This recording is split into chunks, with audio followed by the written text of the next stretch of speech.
Pemirsa, capaian aktivasi identitas kependudukan digital (IKD) di Denpasar belum maksimal. Pasalnya, hingga saat ini baru mencapai 5%. Belum mencapai target 25% dari wajib KTP.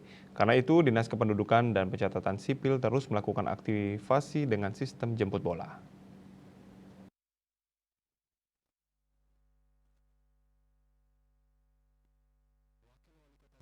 Aktivasi IKD juga akan memanfaatkan momen Denpasar Festival atau Denfest. Disduk Capil juga akan ikut membuka satu stand khusus untuk aktivasi IKD guna menjaring masyarakat yang akan datang ke Denfest. Kepala Disduk Capil Kota Denpasar, Dewa Gede Juli Arta Brata mengatakan, target IKD tahun ini mencapai 124.444 orang. Namun saat ini baru sekitar 5% dari jumlah itu. Tak hanya IKD yang masih kecil, perekaman EKTP juga belum 100%. Karena itu pihaknya terus mengencarkan jemput bola. Sementara itu penduduk wajib EKTP di Denpasar sebanyak 506.067.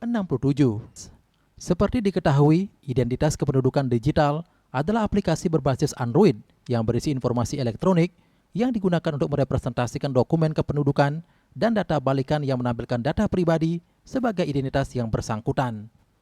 Asmara Putra, Bali Pos melaporkan.